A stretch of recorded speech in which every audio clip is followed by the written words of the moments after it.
The opinions and views expressed by individuals during this broadcast are their own. They may not be the opinions of this network, their groups, or other organizations they may be involved with. Ganja my meditation, ganja my brain. Ganja weed take away my stress and strain. Ganja my meditation, ganja in my brain. Marijuana take away my stress and pain. Ganja in my meditation, ganja in my brain. Marijuana take away the stress and pain. Ganja is the medication, ganja is the cure. Police of them a fight the marijuana for sure. Purify me heavens and they make me feel pure. And the way the Cali we be bring it on tour. Ganja in the meditation, ganja in my clothes. No offense, I'm smoking another one around you. Ganja in the daily, ganja me currency. Ganja is the currency and daily pay. Give me the revelation, it's not to get too much credit. It's been growing so long, that's why we call it.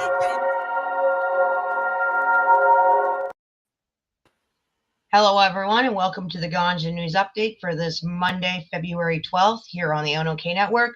The video news podcast focused on cannabis news being reported in mainstream media. I'm joined by my amazing host, Michele. How are you, Michele? I'm good. How are you? Good. No, Good. Not so much snow this week, I guess, eh? No, it's been very spring-like here. Yeah, it's been pretty good here. Got any plans for Valentine's Day? No, just taking it really, really easy. Probably maybe not cook that night, which to me is a treat. So, you know, That's hilarious. Yeah. Because I'm the exact, my Valentine's Day is literally the exact opposite.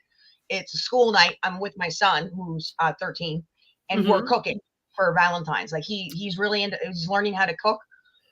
So we do the HelloFresh boxes every once in a while. That's our takeout. And so we got a steak dinner. So we're excited. We're doing like a steak dinner, garlic butter, all with the fancy meal. And he's excited to learn how to cook a steak. So I've yet to try those meal prep boxes. I really have. And do you want to know something? We've talked about it. We've certainly talked about it. I think it's because both my husband and I are ex-restaurant background. I don't know what it is. I kind of have a bit of a food safety fear about it, but I mean, I'm sure it's fine. That's just the way I am. You can wash everything. I mean, you get all your ingredients pretty much separate, right? So they are really nice for number. Like I don't know. Ordering them every week, instead of grocery shopping, definitely not an option. They're too expensive. But what we use them for is like special occasions and special weeks. And because we moved to the country, so we used to eat a lot of takeout in the city. I used to have skip the dishes, and I was ordering a sick amount. I moved to the country. We don't even have like any delivery of where I'm at, like none, one pizza place, and that's it. So and also I don't mind that, and I don't want restaurant food anymore. It's just way too much processing it into it anyway. Right. So it's like our alternative to takeout food. If you look at it that way, and like I said, where my son is enjoying the cook, he's 13 years old. They come with the recipe cards. He's trying new foods that he would never try. It's a great skill to teach your children. You know what? Same with, we have videos of Isabella breading veal cutlets, when she was really little. And I mean, but honestly, getting them involved with food is the best thing. It's great. So that's what we use the boxes for. So they've got an educational element and all this experience that we're bringing with it that, maybe not, that doesn't apply to everybody. So for us, they're really great. And what's really nice is what we do is we add to our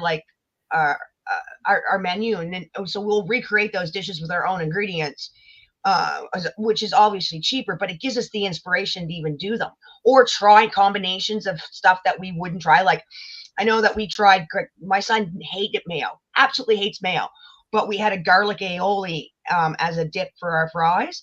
And when he tasted the garlic aioli, he absolutely loved it. So what's the base of it? Mayonnaise, right? right? And the recipe cards are just really easy for kids to follow. So if you've got any kind of teenagers or, you know, young people interested in cooking, or you just want to like add to your own like daily, you know, grind, because we add a lot of recipes to our daily meals out of them, and then just buy the ingredients. So they're really good for that. So well, you know what? I've always been interested in that. So I may give it a try yet. I would highly recommend it. Like I Yeah. said, when it comes to the food safety, all the ingredients, you can wash them. Like they come separate. They come mostly fresh food. There's not a lot of processed crap, some spices and some fresh ingredients. And you can always add to the mix and then make them your own as well. They're a really good jumping off point to add. And there's a lot of recipes in there that, you know, like I said, that I just kind of got stuck in the loop and I was cooking the same dishes over and over. Right. So it's really kind of good to just, and like I said, we order one once every 2 months. So it's not like frequently, and you can do it like that where you just, you know, you don't have to order them every week or every 2 weeks. You can order them whenever you want. So they're pretty good that way. Oh, that's cool. Well, we have a big night of stories we do tonight. We'll get into the first one. And I'm going to start off the first one. It comes to us from the National Post. And it's illegal cannabis market still flourishing despite years of licensed competition. Despite over 5 years of legal weed in Canada, the illicit market is still thriving, says a recent report. In partnership with cannabis sales analytics firm Niobe, the report authored by Deloitte said that despite having hailed a huge economic opportunity, legalization has fallen flat in Canada, with the lack of legal variety and wide pricing chasms among the biggest culprits. Okay, hold on a sec. My screen is just jumping on this story. I don't know why. I think it's an advertisement or something on here. Okay, I think I got it here. Okay. What we're working on with Niobe is to develop a platform that, oh my Lord, I've got these pop-ups coming. Hold on. You can see them on the screen too. There we go. Okay, now stop jumping. See, look, the screen is just jumping on me. Something's like erroring on the screen. Okay, there. What we're working on with Niobe is to develop a platform that provides analytics into the illicit market. I'm going to call it legacy market, said Deloitte Christopher McGrath. Report findings are based on cannabis product data from websites of 624 legal cannabis stores and 57 illicit online sellers between May and June 2023. Data from the government-run stores and brick and mortar shops weren't included. The report found that the illicit market routinely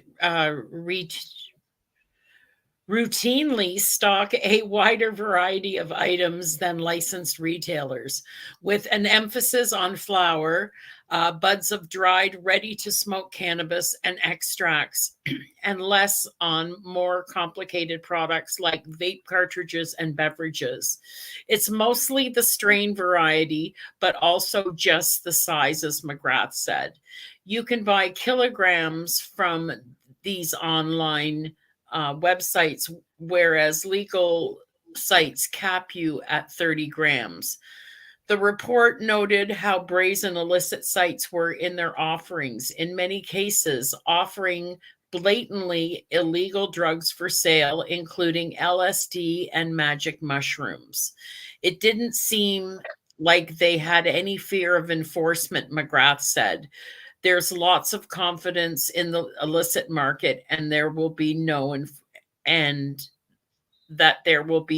enforcement. I cannot scroll on this. I'm trying. Okay, I'll go ahead. Go right ahead because I can't even get. I can go ahead. The most notable, because this is a good story, the most notable findings and common lament among legal retailers are the persistent price gaps between legal and illicit cannabis. Pricing, the report says, continues to be a strain on the legal market and cited as the largest hindrance to the legal market. Average prices in the illicit market sat around $6.24 per gram, while those on the licensed sites were closer to $7.96 per gram. The report found it out. Okay. Just so you know, I'm good after you read this paragraph. Do you want me to go read ahead? that paragraph. I'm just saying I finally got the glitch called. Okay. The report pointed out that the gap has narrowed greatly since statistics last surveyed cannabis prices in 2019, when illicit flower was priced around 55 cents lower than current prices. But the study concluded that even the mere perception of lower prices still drives customers to steer clear of the legal sellers, particularly those impacted by Canada's ongoing affordability crisis. The biggest price differences are found in the 3.5 gram an eighth size, where illicit prices were typically 67.8% of average legal prices. The study also discovered that illicit websites examined by the study added tax for purchase as a checkout. It's uncertain whether these taxes were remitted to the appropriate authorities, the report mused. I doubt it. Michael DeVar, an assistant professor with McMaster University's Department of Psychology and Behavioral Neuroscience, said what that seems like a drag on regulations are justifiable in the name of protecting public health. Each year, Ontario alone, there's approximately 20,000 people admitted to addiction treatment programs who identify cannabis as one of their problem drugs, he said, explaining that only alcohol ranks higher. We must think of the implications of that cannabis.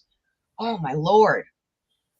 It just jumped on me again right when I was in the middle of We must think of the implications of that as cannabis makes its historic journey from illegal to a legal consumer product. De Villiers said that the consequences of the federal government ignoring expert advice by allowing candy cannabis edibles are increase in children's hospitalization for accidental cannabis ingestions. Government should avoid making similar mistakes for the sake of the market expansion, such as more permissive advertising regulations, he said. Okay, go ahead. Samuel Jers, an owner of Toronto's Mary Jane's Cannabis and one of the industry's more outspoken critics of the state legalization, said that Canada needs to work on correcting its early missteps. There's not two licensed producers or retailers that are happy with the state of legalization, even ones that are doing well, he told the National Post. Prime Minister Justin Trudeau wanted to race to be the first to legalize as a country. Now we're also going to be the example of what not to do, National Post. I really disagree with this addictions counselor saying that below alcohol, cannabis is the most reported one in addictions. I see that as a very. I find that surprising too. I used to work in actually 2 hospitals as a cook, and we had the addictions because they're in there as permanent resident, and constant residents, and we fed them separately. And I'm telling you right now, the vast majority of them were either on pills or cocaine or alcohol. Those were what I heard talked about. I never heard one person go in there and go, yeah, I'm addicted to cannabis. That's why I'm rehab at the hospital. No. Yeah, I think that when they're filling out their questionnaires, I think this guy is kind of picking bones here because, he's probably nicotine, cannabis, whatever, right? But yes, you're right. We use cannabis for harm reduction. Not everyone agrees with that, but we certainly do. Well, here's the thing. If you lined up a cokehead, an alcoholic, or cannabis user, or a pill head, all on which one is going to be the more more reliable. There's still so much stigma. Alcohol is even worse. Yeah. Alcohol, you suffer. I know people that suffer seizures if they stop drinking alcohol. Well, and I think it's insane too that, talking about, children getting into edibles and stuff, that's responsible parenting. I'm sorry, but 100% is. products I have edibles need to around my be, house all the time. My yeah, they child need to does be not locked get on any- away or put away if you have small children in the house. And if you don't, it's like, you know, we wouldn't leave a bottle of rye on the table or a bottle or a of bottle vodka of on the vitamin table, gummy. you know, like We it's just, now you're picking bones, like I like to call it, you know. Well, you got gummies, vitamin gummies, that if a Yeah. child sat down and ate them could make them very sick. I mean, they're the equivalent to that. Like you said, treat them like you would Exactly. any other, you know, medicated candy. There's other medicated candies out there that's not THC. And if a But I child's mean, just you going to eat a know, I bunch, just think it's responsible parenting, and you have 100%. to, yeah, you know, if I had a small person, a small child in the house, like I can tell you, it would be completely locked away. Exactly. Well, that leads us into the next story. This is from stratcan.com. It says Canada Health confirms cannabis samples are allowed.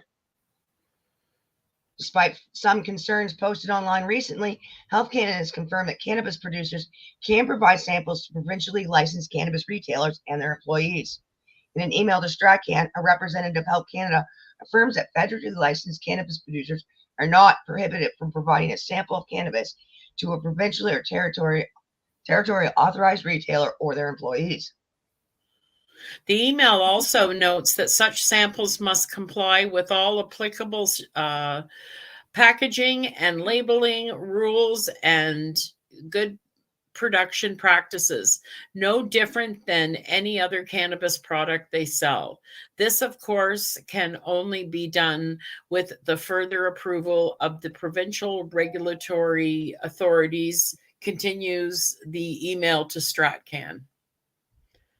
Employees of provincially and territorially authorized dealers are not prohibited from processing or possessing, distributing, or selling cannabis, provided they do so as part of their employment duties and functions, and in a manner that is consistent with the conditions that apply to their employer's authorizations. And in other words, it's up to the provinces and territories to regulate whether and how employees of retail stores can possess, distribute, and potentially consume free samples from the context of their employment duties and functions.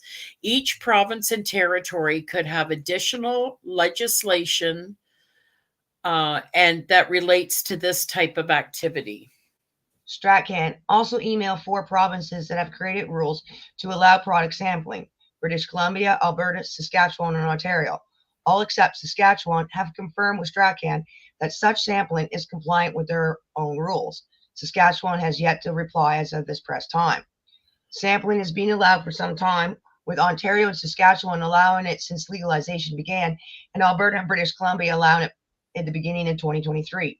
Health Canada has even issued their own guidance on cannabis product sampling. However, after one lawyer who specializes in serving the cannabis industry posted an email exchange with the Federal Health Agency, there were some concerns that Health Canada was stating that such practices were not allowed under federal law. Harrison Jordan from Substance Law says he initially reached out to Health Canada to inquire about cannabis producers providing samples to their employees, an activity that is not allowed. In the email exchange he posted online, though, some, including Jordan, were concerned that Health Canada was also saying that cannabis producers could only provide product samples to store owners, not their employees, and that these samples could not be consumed. As the practice of cannabis producers providing samples to retail employees or bud tenders is a common one, with some events built specifically around this practice, the ramifications of such an interpretation could also be very significant, has been significant. It seems like in the email they have sent to me, it's unclear whether it was one expectation for provincial authorized retailers and another expectation for license holders.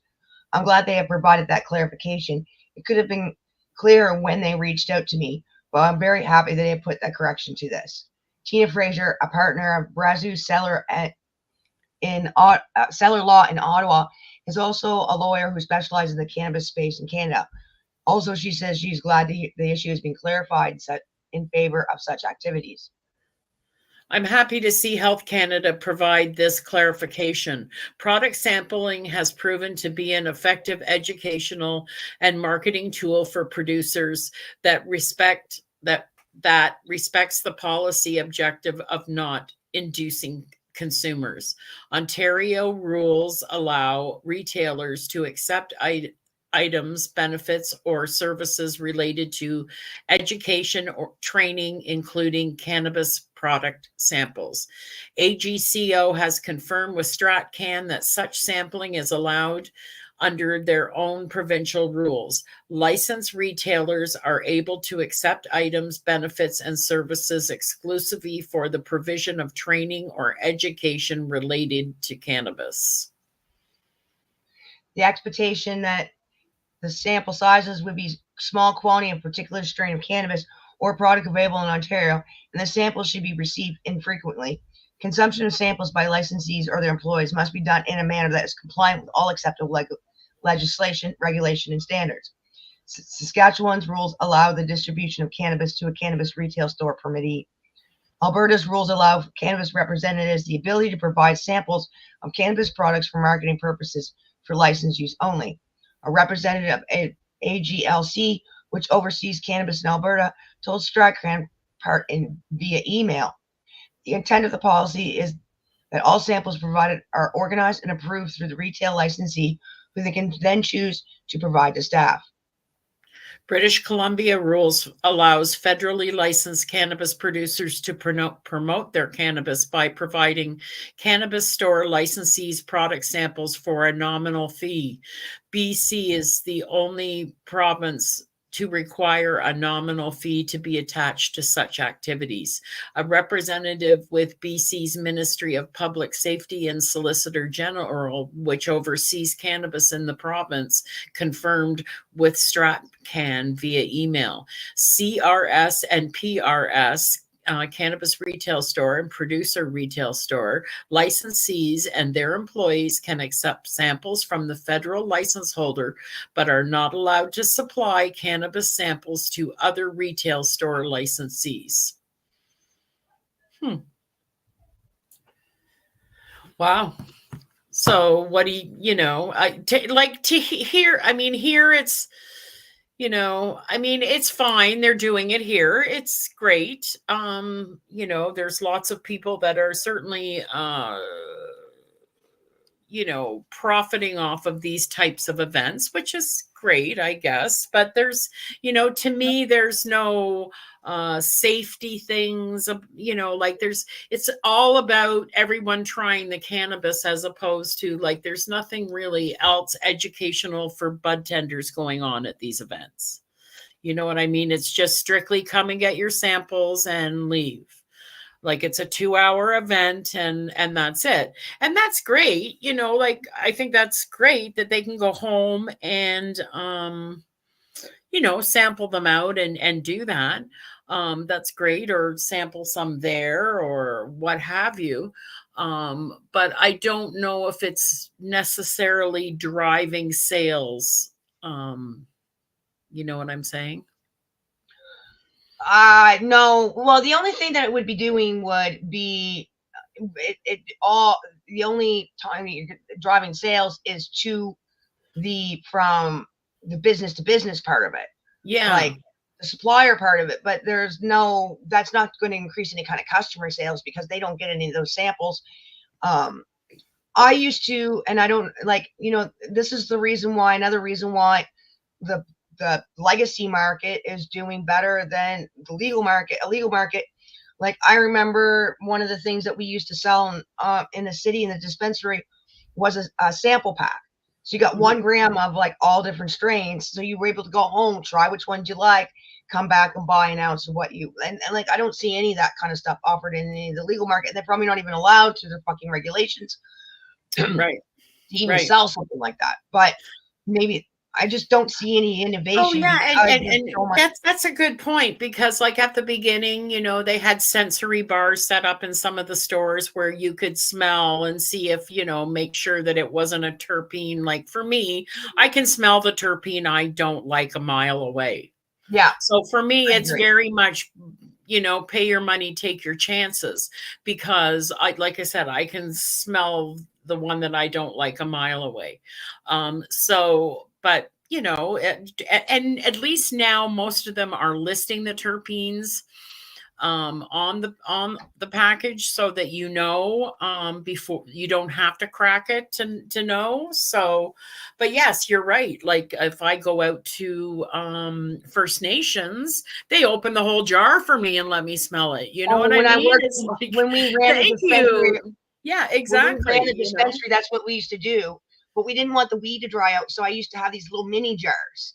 And they were like little sample jars, and it would have the strain name on it. You could pick it up, smell it, and then that way it wasn't drying out everything. But yeah, like it was an experience. People weren't just coming in to buy weed; they were coming in for the entire experience, talking to the people. A lot of them were lonely people, like lonely older people. Like where I worked was a lot of medical users, and so they'd want to come in and talk, and they would want to know our opinions on the weed and what was for sale, and then they would want to smell it. It wasn't just in and out, we're going to buy our weed and leave. Yeah, so, whereas the legal market is pretty much that, unless you go in not knowing what you're especially in Nova Scotia, because it's just in the liquor store. There's no store specialized for it. It's just weed on the shelf at the liquor store. And I mean, the women know more about booze there than they do cannabis. You can't ask them any questions. You can't go there. You guys sell it way different. Yeah, you guys sell it way different than we do here. It's more like selling a pack of smokes than it is, and that's just not the experience. Like the dispensary, when Halifax, we had the dispensaries there before legalization. We had a whole bunch of storefronts. They were getting this little gray market where they were medical only. They weren't being shut down. It was a whole shit show. There were so many of them, but they were so nice to walk into. Yeah. Do you know what I mean? It was like a fun experience. You can actually smell cannabis when you walk in. Well, and it was just a fun experience to be able to smell different kinds, talk to the people, and that's one of the reasons why I liked working there, was that it was actually fun being a bud tender in that situation, right? But it's medication. So our next story before break comes, we still have one more story. I thought so, but I had it down, but so I think during those technical difficulties, so just let me bring the link back up here. The Jones Soda story. Okay, I didn't know if I was losing my mind or not. So we'll go through this one before our medication break. But this one comes to us from MJ Biz Daily. Jones Soda Tilray partnering to bring Mary Jones cannabis drinks to Canada.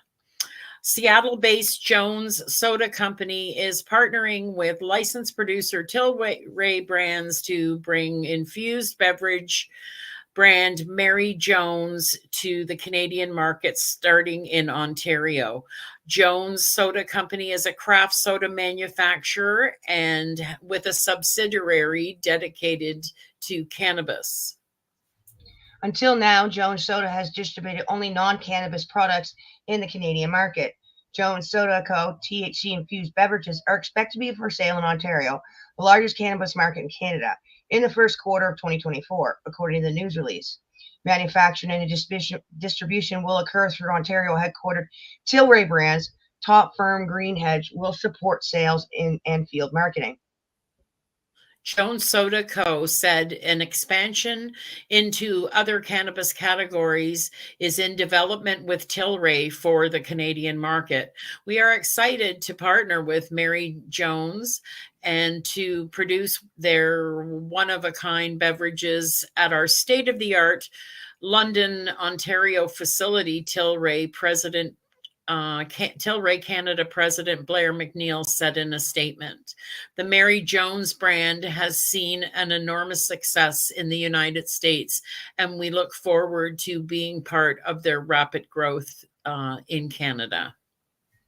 Jones Soda has been plotting its course into the Canadian cannabis market for years. In 2022, the craft beverage maker acquired Canadian Shell Company and raised $11 million in congruent financing as part of a move to develop cannabis and food products. At the time, Jones Soda said the money will be used towards development of the company's planned cannabis-infused beverages and edibles business line. In 2021, this company disclosed plans to enter the cannabis beverage sector as part of strategic transformation. According to Tuesday's release, Jones and Tilray are a natural fit for our international expansion for Mary Jones following the incredible success we've had in our U.S. markets. Jones Soda CEO David Knight said in a statement that noted the beverage company was founded in Vancouver, British Columbia. Canada's recreational cannabis sales increased 466.1 million in July, up 1.9% from June this year. We're looking forward to bringing Mary Jones to Canada's THC retailers and consumers. In the 9 months ending September 30th, Jones recorded a revenue of 13.2 million Canadian dollars, 9.8 million US. That was a decrease from 15.3 million the same period in the previous year. By geography, the company's revenue was 10.5 million in the States, 2.6 million in Canada, 40,000 in other unidentified countries. Shares of Jones Co. are traded in Canadian Securities Exchange. Shares of Tilray, blah blah blah, NASDAQ, and that's actually really interesting. Yeah, I would actually. What is it? You should be back here. There. Oh, I would actually go to more events and more venues with my friends if there was a non-alcoholic THC alternative like a Jones Soda, and I really like Jones Soda. Yeah, so yeah, I like it too. I like the plain one, like the one that's not infused. I like it. So they have interesting flavors. Kind of reminds me a bit of Pop Shop from when I was young, just because of the colors and stuff, and I remember that being there used to be like what's old is new again, right? There used to be Moda, which was an edible company that was gray market, whatever, but they got shut down due to tax purposes. But before they got shut down, they had the best THC pop. 1,000 mg fucking wrecked you. That's the only problem is, when they come out with something like this, it's going to be such a fucking low mg that I'm going to have to drink $100 of it just to get high. That's my only they're probably not going to make it strong enough for me to actually enjoy, but at least it's heading in the right direction. Well, and that brings us to medication time. Time to pay some bills. Stay tuned for a word from some of our sponsors. Then we will all return with more articles making mainstream media news. Enjoy your medication. Back in a few minutes here on the Ganja News Update on the NOK Network.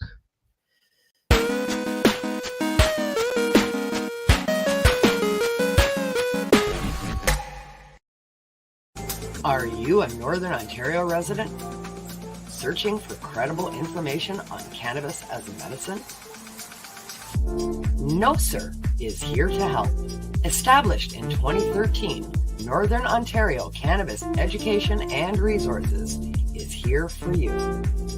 No Sir Director Kim Cooper brings you 45 plus years experience utilizing cannabis as a medicine and is spreading the education across the North. Activism, resources, referrals, and more at No Sir. Don't be a jackass. Say no sir to cannabis propaganda with No Sir.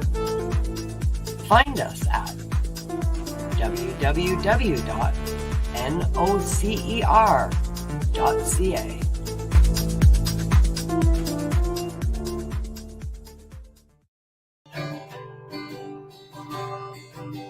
Peace, news, and views on NOK Network. Patients everywhere advocating cannabis evolution with Kim Cooper and Sir Steve O. Joint hosts interview people in the grassroots and corporate cannabis space across North America and beyond. Sit down with patients, entrepreneurs, lawyers, doctors, and others share their journey with this medicinal plant. So join us for Peace News and Views, Wednesdays at 8 p.m. Eastern Time, where all consumption is medicinal consumption on NOKnetwork.com. Follow and subscribe to NOK Network on social media and streaming sites including Facebook, YouTube, and Rumble.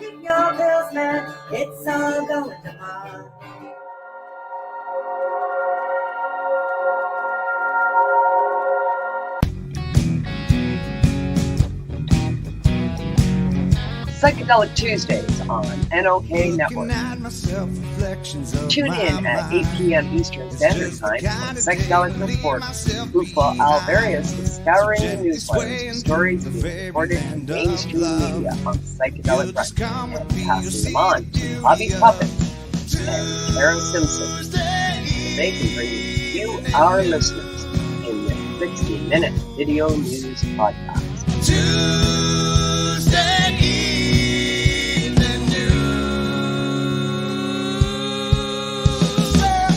Join us for Tuesday Evening News, weekly at 8 p.m. Eastern Standard Time, for all your news and information in the world of psychedelic medicine. Follow and subscribe to NOK Network on our webpage, social media, and streaming sites, including YouTube and Rumble.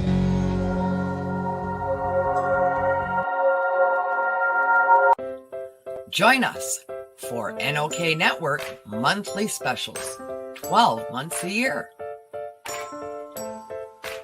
Movie nights, spotlight on entertainment, and live on location event coverage. Stay up to date about upcoming programming by subscribing to NOK Network on Facebook, Twitter, LinkedIn, and Rumble. Check out our webpage at www.noktnetwork.com.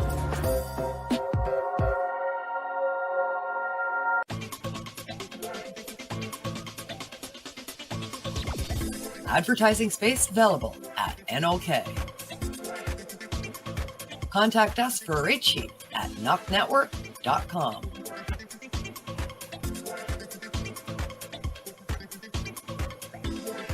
Send us a message on our social media platforms or email us at info@noktnetwork.com.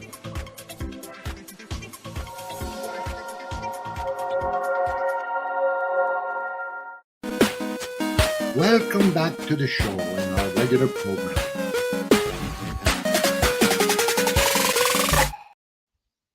And we're back from our medication session live on the Ganja News Update here on the NOK Network. We have another set of stories coming at you, making the Cannabis news, so let's get at it. And I got to add it to the share screen. There we go. And there we go. Jeez, this one's coming from cbc.ca. As losses continue, Aurora Cannabis buys Australian medical pot firm. Deal values medical cannabis distribution company about $45 million. Okay, I got to find this one. Oh, yes. You got it? Yep. Aurora Cannabis Inc. bolstered its international presence on Thursday with a deal to buy 90% of the Australian medical cannabis company MedRelief Australia it didn't already own. The deal valued the Australian medical cannabis distribution company, formerly known as Indica Industries Pty Ltd, at about $45 million. Aurora, an Edmonton-based cannabis company, paid $8.25 million in cash, with the balance in common shares issued. MedRelief Australia has done just a superb job building this business, and we collectively thought this was the right time to make this step.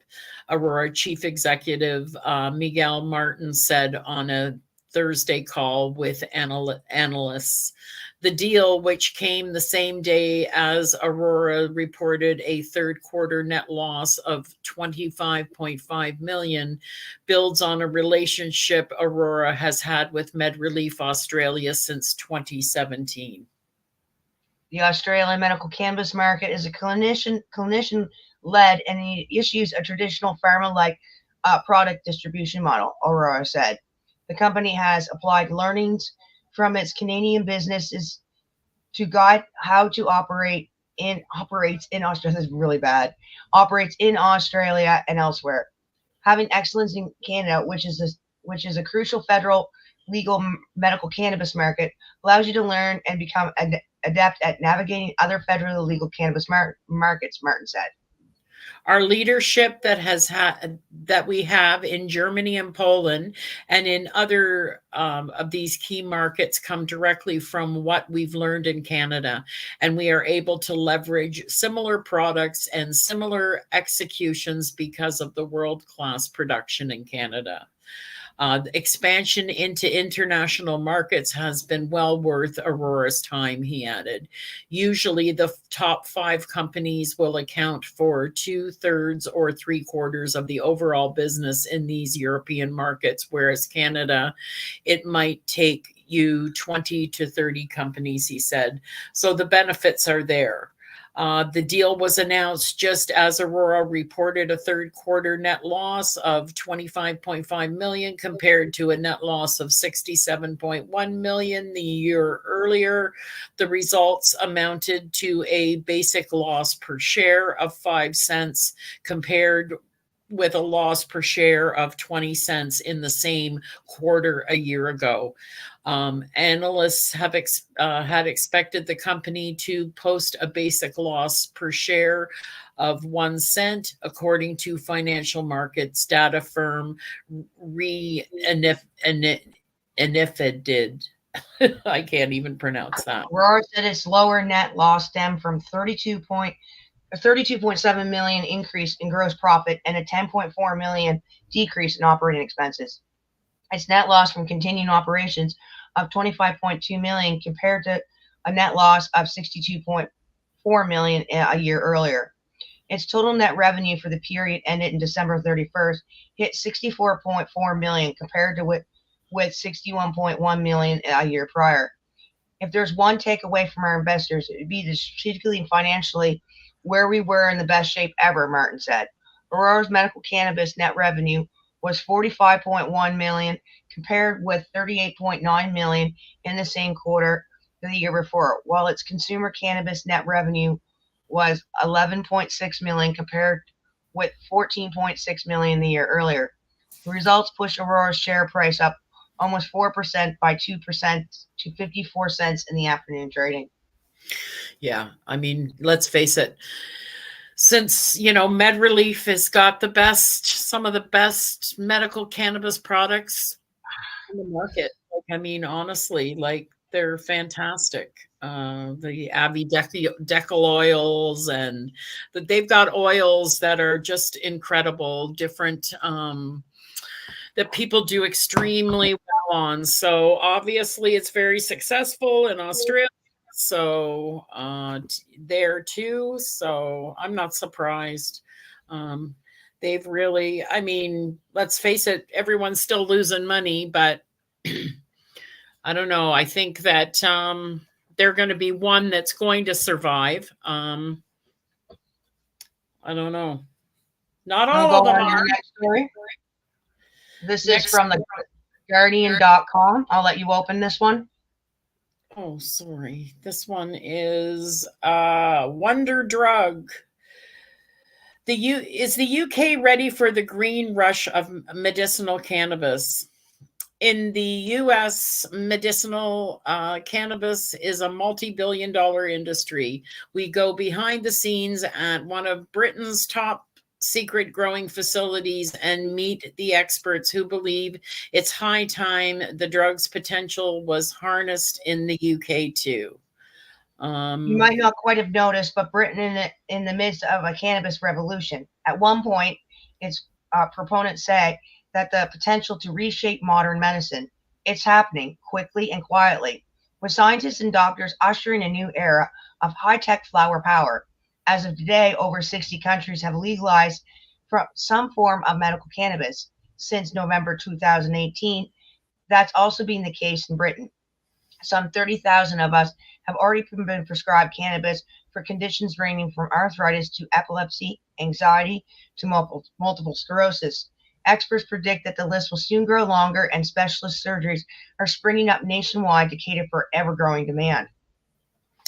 At the Curaleaf Clinic on London's Harley Street, I met Chris Cohen, 47. He was 13 when he first smoked cannabis, one joint with friends, illicit and casual. In the early 90s, rural Warwickshire, it would be 9 years before a doctor would diagnose him with clinical depression, and many more until his PTSD would be identified. Medicinal cannabis was decades from legalization, and yet as far back as then, he knew intrusively its effect on him was more than just a hit of a recreational high. While friends would be giggling and rolling around intoxicated, he said, "I found a calm that I had never felt before. That's the only way I can describe it. The older I got, the more I noticed cannabis was medicinal, alleviating the traumas in both my body and my mind." Only 30 years later would British medicinal and medical and legal system catch up. In the meantime, Cowan legally self-medicated like 1.8 million others across the UK. There were practical issues, he says. The efficiency of what I could buy from street dealers was a hit and miss. The product was totally inconsistent and unregulated. The illegal market was Wild West, rife with contamination, authorized cannabis medicines, however tightly regulated. Worst for Cullen was the stigma. Into my 30s and 40s, none of my contemporaries still used it. I felt ashamed of my reliance on what I was told was a harmful, illegal substance. My wife hated me breaking the law. It was a consistent source of tension. Twice he tried antidepressants, neither time able to cope with the side effects. Sertraline. Yeah. In the UK, there has been no relaxing rules for recreational cannabis. The change is purely medicinal.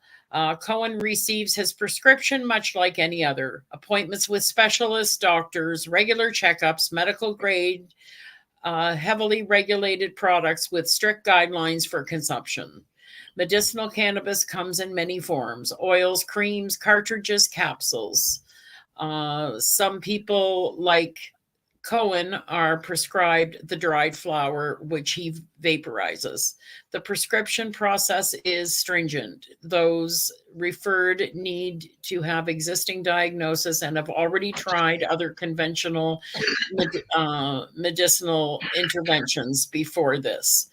Cowan says, as an adult, I'd have to sit in my yard waiting for some kid to turn up on a bike, then drive home paranoid that the police would pull me over just for accessing medication.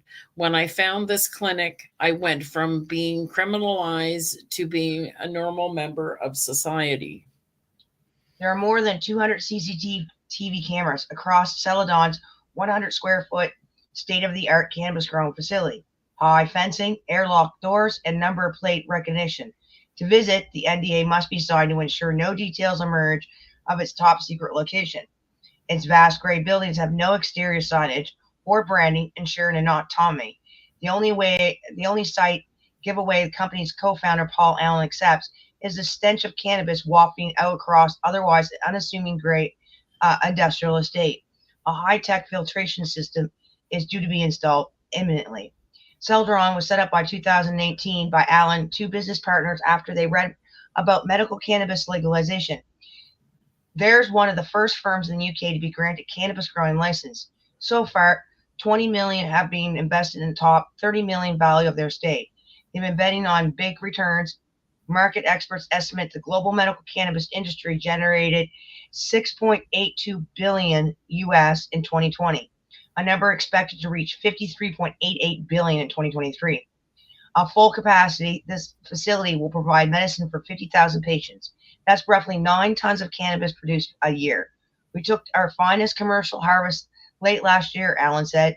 Everything we are currently growing is contracted to a private clinic. Longer term, we're going to develop and produce new medicines. Beyond the secure doors of the growing space, Cannabis rooms connected by a maze of concrete corridors, plants and cuttings are moved from room to room through their life cycle, each stage monitored to maximize quality, efficiency, nutrients, oxygen levels, humidity, light exposure. Caledon hopes to produce up to 6 harvests a year through 9-week cycles of flower growth. Donning the full body scrubs, I am shown current crop mammoth cannabis plants growing under fluorescent lights in futuristic surroundings. All of our plants are QR coded through their lifetime. Alan says everything is logged. There's a full audit trail. This helps ensure that the occasional bud can't go missing, but also for research purposes. As insights into medical cannabis develops, this data will help us identify which individual plants and components are most suited for treating different health conditions. The possibilities seem endless. Still in its early, go ahead. Still in its early infancy, access to medicine derived from cannabis remains highly restricted in the NHS. It is limited to people with specific rare forms of epilepsy, adults with vomiting and nausea caused by chemotherapy, and those with certain multiple sclerosis symptoms. Private practices, however, have a far wider scope for prescriptions, including for chronic pain, certain psychiatric disorders, and various neurological conditions. Quite what long-term role cannabis might play in medicine is a topic at forefront of drug development. It's not to say that it's a novel idea. In fact, professional David Nutt, a world-renowned oh my lord, what that is a fucking word, neuropsychopharmacologist, wow, and former government advisor on drug policy. Cannabis is probably the planet's oldest medicine. The evidence comes from China. The world's first known pharmaceutical encyclopedia describes cannabis use for more than 100 conditions, including gout and rheumatic pain. In his book, Cannabis Seen Through the Smoke, Nutt retraces this rich remedical history through ancient India, Indo-Persian, and Arabic medicine, across Africa and South America via Britain. In the 1800s, cannabis became a staple of British medicine after Irish doctor Brooke Shaughnessy, an army surgeon, witnessed its use while serving in colonial India. It reminds me it remained in medical use here until 1971, says Nutt. Coming to an end, we think, due to American pressure after alcohol prohibition in the U.S. ended in 1933, he says. American law enforcement needed a new boogeyman. They invented the cannabis scare. This story is hugely long. So yeah, it is. So what I'm going to do is I'm going to skip down to the last. Yeah, I agree 100%. There's a lot of talky talk there. So let's skip down to the final paragraph here. Yeah. So basically, another cannabis selling point is the resulting reduction in patients taking other medications. That was the case for Georgie Budd, a trainee of GP in the Welsh Valleys following a car accident in 2018. She was paralyzed from the waist down. She was prescribed opioids for pain management. When I was taking them, she said, I couldn't think clearly. My mom used use them after hip surgery, and as a doctor I'd seen firsthand how easily people got addicted. In the decade to 2019, the UK was the largest prescriber of opiates globally per capita, but since taking medical cannabis, Bud is opioid free. One study of 1,000 UK cannabis taking pain patients found over half had stopped taking opioids entirely. Another in America saw their use decrease by 64%. Many people who benefit from medical cannabis are disabled, Bud says, which means they're more likely to have limited financial security. Yet we're forced to go private. My oil costs me $130 a month.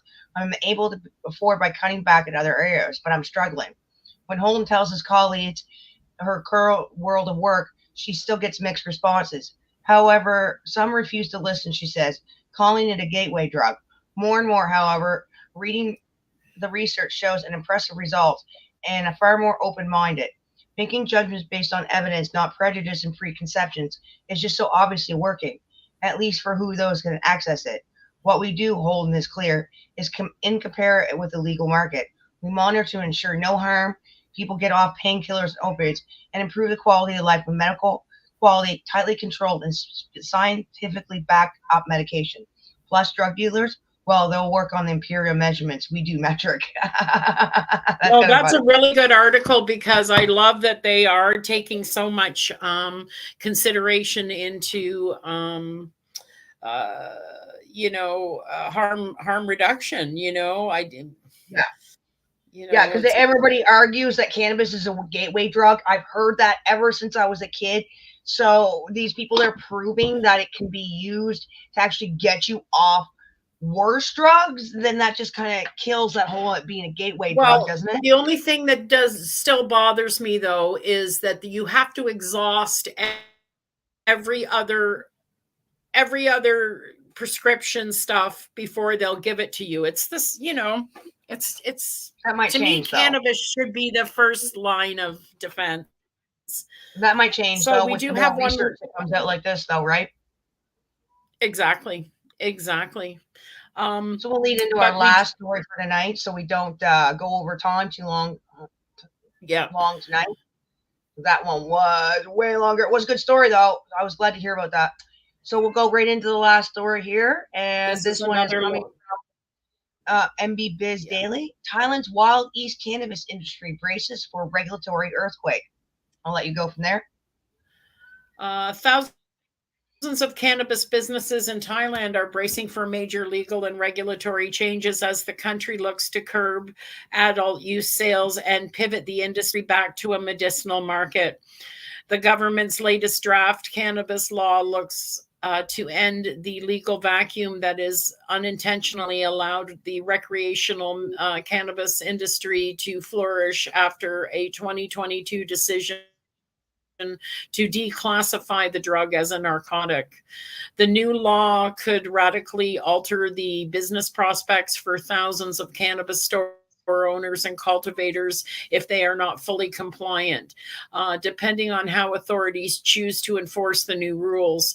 Some of the draft laws proposed include moving to a license system for personal cultivation away from a simple notification system, giving police more authority to enforce key components of the law, particularly the ability to seize products from rule-breaking businesses, prohibiting the sale of smokable cannabis outside medical markets through the government hasn't said how it plans to differentiate between medical and recreational, issuing fines and prison statements for anyone, including business proprietors who violate the law. Okay, I am not going to try to say this gentleman's name because I'm going to call him Pong, and that's all I'm going to call him because that is the longest last name I've ever seen in my life. Yeah, Pong, an associate Bangkok-based Tilbury and Gibbons, and a member of the law firm's cannabis team, said the pending draft of Cannabis and Hemp Act prohibits any use of the plant for recreational purpose, including smoking.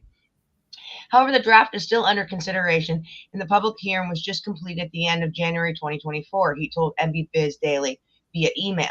There are some more legislative proceedings which may change that prohibition until the draft Cannabis and Hemp becomes effective and implemented. The draft law maintains a ban on most commercial imports of medical cannabis, effectively similar to Canada's situation. Cannabis law doesn't explicitly ban commercial medical imports, but the country has chosen not to allow them and never answered why. Whether Thailand's new law might encourage or discourage foreign direct investment is uncertain.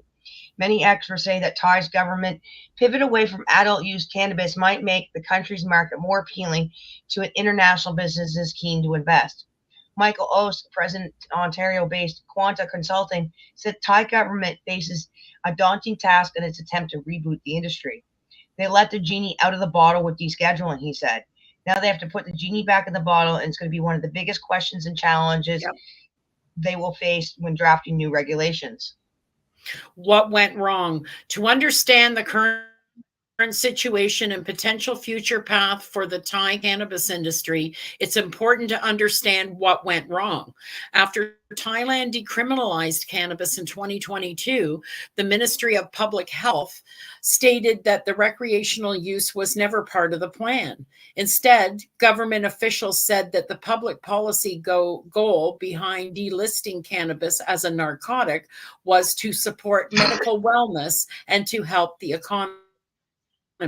However, adequate legal and regulatory mechanisms were never implemented to stop adult use cannabis businesses from operating, and potential moratorium to finalize related regulations was halted by a national political issue and never completed. There was no proper set of regulations in place when compared to some cannabis jurisdictions in the West. There were some rules, but it essentially went wild east here, just like it did kind of here, like in that beginning part. There's no governance. There was so many people doing it, the government didn't have the manpower to review anything. In the ensuing legal and regulatory vacuum, thousands of cannabis retailers opened, sometimes as simple as cannabis stands on the side of the street. The country estimated 6,500 plus cannabis stores aren't necessarily illegal, he said, but a lot of them are following the rules that do exist. Some operate in sort of a gray area with cannabis being delisted as a narcotic. The ones who aren't following the rules will be weeded out. I have a feeling a lot of them will close down, he said. For home production here, people can sell it. It's a free-for-all. Part of the problem for home is that the current system is notification-based, without any follow-up from regulators that is common in other countries. Other shortcomings of the current legal and regulatory situation include there are no testing requirements, no traceability or seed-to-sale program for cannabis products. Winemakers do not implement cannabis-specific taxation to offset tax regulatory compliance costs. New law, same focus. Thailand's draft law looks to implement significant changes into the cannabis industry, removing adult use loopholes and steering the regulated sector back to focus on health and the economy, which was the original intention in the 2023 law. Cannabis was supposed to be the new cash crop for Thai farmers and businesses. That policy is foreign to us now. Chardon said, one of the biggest changes, Chardon said, is the shift in the full license and approval system instead of a notification and registration system for personal cultivation. The draft law contains 7 proposed license types: cultivation, manufacturing, import, export, sales, temporary import, and temporary exports.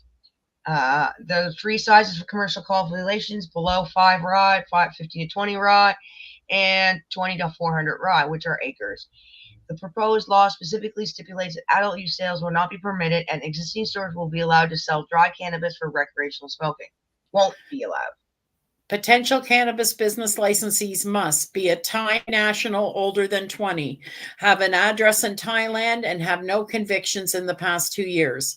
For a company to get a license, it must have headquarters in Thailand.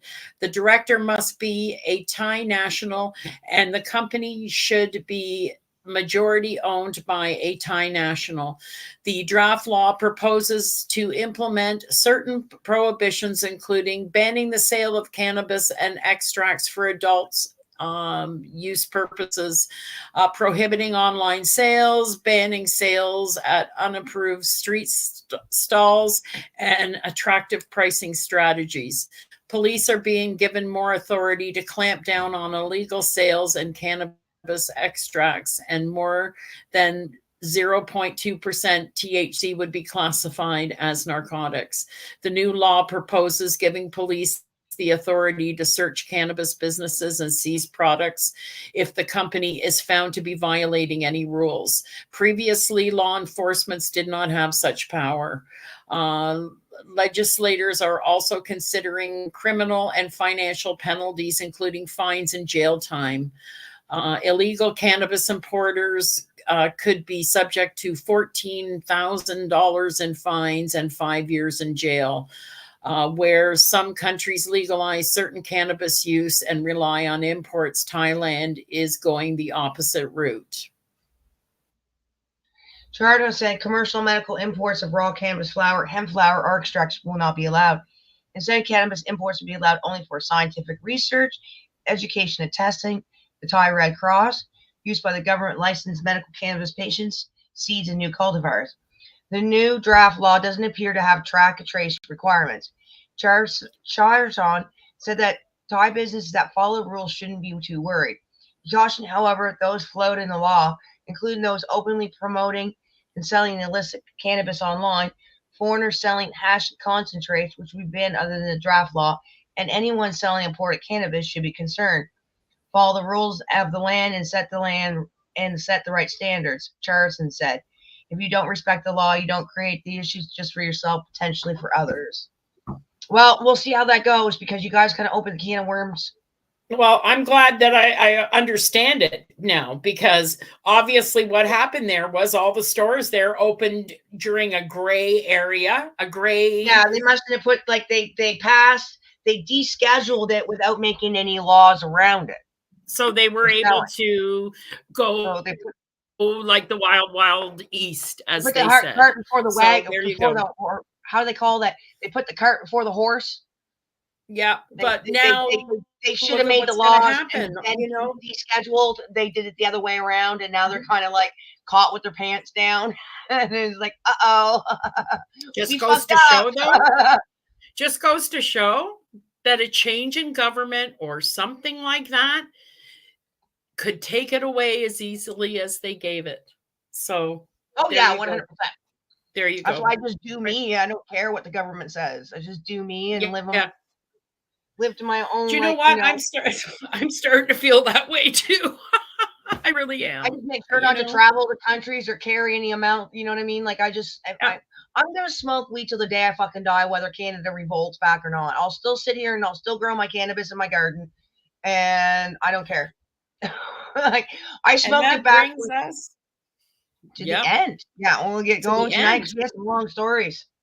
So we thank you for joining this week on the Ganja News Update on the NOK Network, and tuning into our video podcast on the NOK Network's Rumble and YouTube pages, as well as social media sites. We hope you enjoyed your update on mainstream media coverage of cannabis news and information from around the globe. Many thanks to our sponsors for making the show possible, and thank you to my joint host, Michele, and to you for our listeners joining in each week in Medication Mondays at the Ganja News Update on the NOK Network. See ya. See ya. Ganja my meditation, ganja my brain. Ganja weed take away my stress and strain. Ganja my meditation, ganja in my brain. Marijuana take away my stress and pain. Ganja my meditation, ganja in my brain. Marijuana take away the stress and pain.